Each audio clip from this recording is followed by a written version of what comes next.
Thank you very much. Thank you. It's a pleasure to be here once again. Praise the Lord that we can gather in His name. And last week, what we attempted to do was to answer some of the big questions that we have. You know, why are we here, and why did God create us, and what's the point of our existence, and is there a true purpose behind all of this? And, you know, people ask, why is there so much tragedy, and how is it that a loving God allows it to go on? We were looking at all those things.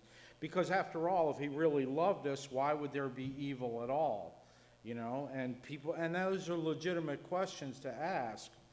And because of those kinds of questions, people ask, does God really exist at all? And one of the things we discussed was a potential resolution to these questions is Jesus is coming back for His bride.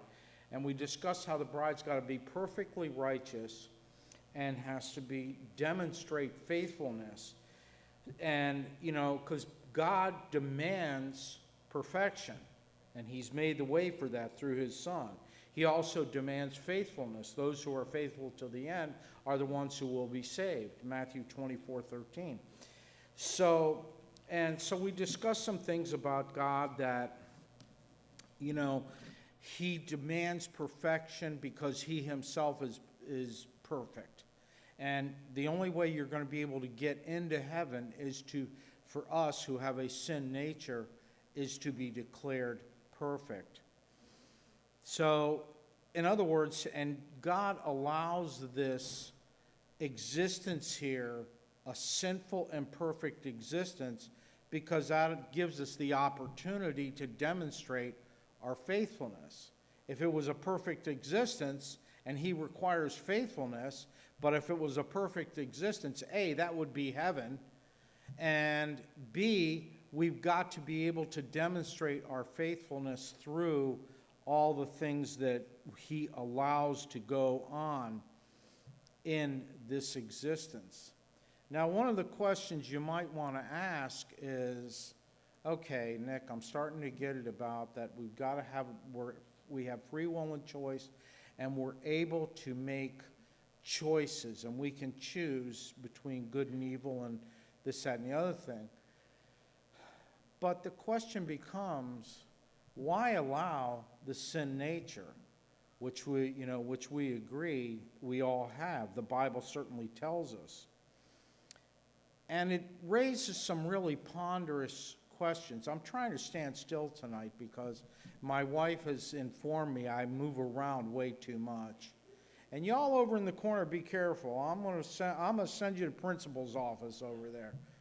So, anyway, we have a great time here at Solid Rock. We really do. It's a wonderful congregation, and we come here to worship and pray together in all seriousness, but we have a good time together too. And again, why did God allow a sin nature? What's the point of that? And what is the sin nature? You know, we can think of it as the propensity to do the wrong things. But that's just a performance aspect. And it's a whole lot more than that. What's the point of the sin nature? You know?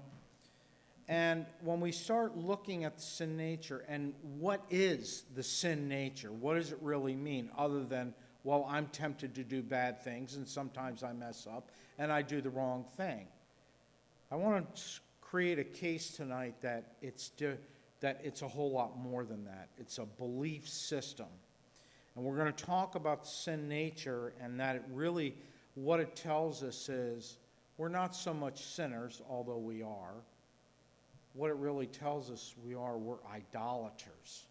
And over the next few weeks, we're going to get into this in a heavy-duty way.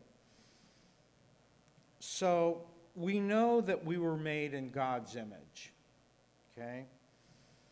Where am I? So God created mankind in His own image. In the image of God, He created them. Male and female, He created them. Now, it's interesting to note,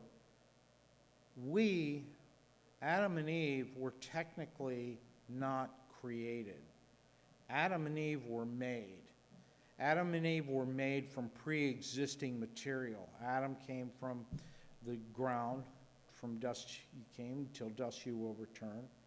And Eve came from Adam's rib, all right? And the reason why God did this is because that way no one could ever say, well, Adam and Eve were just created. No, he made them like we were, from pre-existing material, which is very dissimilar from us. And through a miraculous process, the birth process, as Candace is all very aware of right now, she's got a baby forming in her, okay? So Adam came from the ground, Eve came from Adam's rib. Now, so we have these two, and we don't know the timing of all this, but at some point, they are tempted by the tempter, and we have the fall. Now, what's interesting about the fall is God could have easily stopped it. He could have prevented it totally, but he chooses to allow it to go on. And we're seeing the first instance of Adam and Eve expressing what God wanted them to, express free will. Who are they going to choose? Are they going to choose God, or are they going to choose the tempter? Which one are they going to do? So God obviously elected not to stop the fall. He's going to let it go on, and it's all part of the plan. Now, the thing was, if we look at the fall, there's all kinds of stuff that happens as a result of the fall. We saw in Genesis 3:22, there's banishment from the garden. Genesis 3:5 and Genesis 3:2. Genesis 3:5 says, well, God doesn't want you to know the difference between good and evil, which is a true statement, okay? But he said, Genesis 3:5 and Genesis 3:22, God himself says, now they know the difference between good and evil. So they are fundamentally changed. And their shame and their guilt, Genesis 3:8, make them afraid. Okay, and blame enters the picture. If you'll recall, Adam says to God, well, she did it. You put her here with me, and it's all the woman's fault, right? Correct. Thank you. Okay, ladies, stay here. And for the first time, they see each other totally differently than what they did. They now see themselves as naked and shameful. Okay, and God, in fact, asked them, Adam opens up his big mouth, and like any kid will do, he betrays the whole thing, when he attempts to somehow excuse for this. He said, well, we're naked. And God says to him, well, who told you were naked? And they're caught, red-handed in the cookie jar, although God knows exactly what has happened. And they now saw themselves negatively. They see themselves differently than they have before, as opposed to positively. So what do? They're filled with shame, they're filled with guilt, they're afraid. What do? They make up just this awful way to try and cover themselves. God even has to show them how to do that. And the bottom line is, they're both seeing now each other in their sinful condition. They're filled with shame, they're filled with guilt, so they're starting to do what? They're starting to judge one another. They're starting to evaluate one another in a real authoritarian way. I'm better than you because. Okay? Again, so the first time we see judgment, and judgment is the action of putting ourselves in spiritual authority over one another. If there's no fear or shame or judgment or guilt, there's no need for any covering. And they had obviously seen themselves naked prior to this. So all of a sudden, the whole dynamic, because of the fall, they have changed. They now had a radically different belief system. Their behavior after the fall is radically different, profoundly so, than what they were like prior to the fall. And they now saw the world significantly differently than they did before. So, of course, they're acting quite differently. And this is going to lead us into, by observing this and studying this, we can start to deduce the foundational layer of the sin nature. Now, think about this for a minute. The tone of Genesis 3 is that this all happened. We don't know how long it was between when Eve was made from Adam till we get to where the tempter comes in and they fall and all that. The text doesn't tell us that. But what the text is pretty explicit about, they're now exiled from the garden, and the whole tone of the narrative is that God didn't wait around to get them out of there, and there's a couple of real good reasons for that. But Adam and Eve are now going to be exiled from the garden, and remember, the garden was home, right? Every need was met. The garden was wonderful. I mean, everything was awesome. But now they're going to have to fend for themselves, right? So there must have been this incredible onrush of emotions, confusion, fear. They're scared. They have no clue because now they can't go back. And the reason for that is, had they eaten from the tree of life, then they're going to stay immortal in their sinful condition. So God's going to make sure that that doesn't happen. And so God's judgment is swift, and within minutes what was once their home was now forever denied them. I can't imagine what this must have been like. I mean, we're talking total 180 degrees polar opposites of one another. So I'm going to suggest that guilt, shame, and the lack of security form the foundation of the sin nature. Tim Keller of Redeemer Presbyterian of New York, Presbyterian Church, he taught in a sermon that he delivered many years ago. This was before Tim Keller became the famous Tim Keller, with selling billions of books. But somebody told me about this sermon. I managed to get a copy of it, and it's just an awesome. I don't think you can get it anymore. It's a shame. But what he said was this: Genesis tells us we were created in the image of God. We know we fell. We know deep inside there's something wrong with us. Guilt describes the conviction that we know we did the wrong thing. We know we owe him because of what we did. And guilt is very specific. We can point to it and say, yes, I did it, or no, I didn't do it. But shame is different. Shame is the regret. Where am I here? Shame is different from guilt. Shame is that feeling of regret we feel when we realize the horror of what we've done. Shame is like smoke. You can't put it down. You can't erase it. Despite our salvation, we still sense our guilt and shame over what we have done. Why? Because we were created and produced under the curse.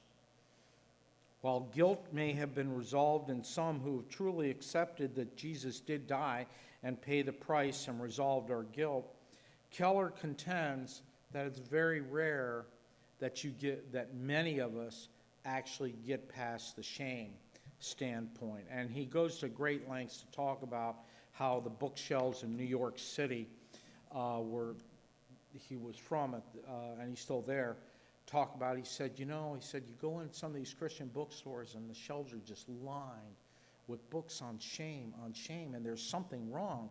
We're missing the point. We don't have this somewhere. And I tend to agree with him. So we've got guilt and shame, which has this internal paranoia within us. We know because of the curse, and we're produced under the curse, we just know. And because we're created in the image of God, there's this internal paranoia. Something's wrong. I'm not good enough. There's something wrong with me. And I deal with that as a pastoral therapist. I deal with that a lot. And I still deal with it on my own. I feel inadequate at times. I feel, just things aren't right. What am I going to do? I'm confused about this. I got to make a decision, this, that, and the other thing. We all go through this. And so we've got guilt, shame, security. And our drive for safety and security is a foundational, innate, and intrinsic need. When we believe that we have little or no sense of safety, when we feel like we've been violated or betrayed, our response can be very visceral or primal. And if you think this isn't true, ask anybody who's ever had their house broken into. What they feel like. They feel violation, right? And this happens in all kinds of scenarios. I was betrayed. I was violated. As a therapist, I deal with this a lot. People who go through life, they can't forgive their parents, or they can't forgive so-and-so, or whatever happened to them, because they shouldn't have done this. They shouldn't have done that. But we live in a sinful, fallen world. And that's where we have to make sometimes real hard choices, to forgive somebody and emotionally let them go from this implied debt. We feel like they owe us, but they can't, once it's done, it's done. You can't go back and get it. So we have guilt and shame, and we look at the world. What's going to make me feel secure? Years ago, I had a discussion over, of all things, comic books. And this guy that I was talking to over at the lighthouse in down there in Lynchburg, he was saying, what's the attraction? Why do we want it? And this came to me all of a sudden. And it occurred to me that the reason why, we know this is an evil place. We know that we're outmanned. We know that we're outgunned. We can feel real small. And that's the reason why we like stories about Superman and, these superheroes. And Candace is shaking her head. She gets this. One of my favorites when I was growing up was a character by the name of Dr. Strange. And it was great, because Dr. Strange, the way it was written, it was written in such a way that they could come up with all kinds of scenarios. So every month when the new one came out, you had no idea what they were going to do, except it was going to be really cool. And the fundamental plot was, there was Dr. Strange, and then there was his brother who went down the dark side, and Dr. Strange was the good guy, and they were constantly going through all areas, galaxies and time zones and all this other stuff, because Dr. Strange had to stop his brother from destroying everything. And this guilt, shame, and security, because of security and these gnawing inner needs that we have, and this paranoia that we have from the guilt and shame being born under the curse, leads us to the fourth building block of the sin nature, and that's worship. Now, Rick Warren in The Purpose-Driven Life writes, we are hardwired to worship. What does he mean by that? God has implanted within us an innate need to seek our security because we know we're vulnerable. We live in a horrible, awful, evil world, so I need my security in something.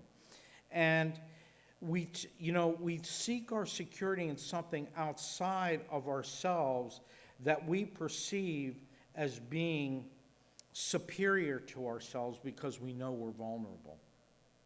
We know that we're vulnerable. We have this paranoia like I've been talking about. And we acknowledge that we have a need of protection in a sinful, fallen world. Because again, we recognize our smallness and our vulnerabilities. We know we need something or someone more powerful to protect us. And so what we can tend to worship is the active relationship that exists between us and what we believe is going to provide our security and or fill our greatest needs. So when we ask Christians what sin nature is, you're going to get this variety of answers. And many would no doubt say well, it's my propensity to do bad things. It's my propensity to lie or, do God only knows what. Or just do the wrong things. But again, we're talking guilt, shame, okay, security, and worship of idols. And that's what I want to get into. But first question I want to answer, I want to clear this up. The curse. Why me? I didn't do anything. I wasn't there. And of course, none of us would have fallen to the tempter's suggestion to eat the apple. I mean, what about an apple looks good that's going to make me smarter, as Eve rationalized? The reason why you fall under the bloodline of humanity. The bloodline of humanity was conceived under the curse, and that's the reason why we're all born under the curse. And again, I didn't do anything. I wouldn't have done it. I'm not responsible. And you know what? I didn't ask to be born, okay? God did not come to me and say, I'm going to create you, and you're going to be born on September 3rd, 1951. And boy, are you old. But guess what? God sets the rules. It's not negotiable. You're here whether you like it or not. But God gives us the opportunity, and He allows us the enormous privilege to choose or deny Him. So again, I'm going to summarize here, and I really want to hammer this home. So the foundation of the sin nature has these four roots. Guilt, the inner gnawing paranoia because we know we offended God. The shame, our deep-seated regret that we have offended God. The deep root of why we feel that something is wrong with us. Insecurity, we've been separated from God. Who's going to take care of me? I got to take care of me in this awful place. Idolatry, false worship, our innate need to seek that which brings us security or fill our deepest need. That's the four building blocks. And like Keller said, we were made in the image of God. We live under the curse. We live with the sin nature, which produces in us these four building blocks that we have been talking about. So over the next 3-4 weeks, depending on how long it takes, we're going to start talking about rebellion idolatry, 6 belief idols that comprise the sin nature. That's why we rationalize what we do. It's really, we are sinners, but sinners reflect what we really believe. In rebellion idolatry, which has 6 idols, and we'll go over them next week, and need idolatry, which reflects our need for security and how we try and fill that need for security. But there's 12 belief idols that we have that we're going to look at with rebellion and need idolatry, and we're going to start getting a real good idea of what really makes us tick. So, Kathy, would you close us with a word of prayer?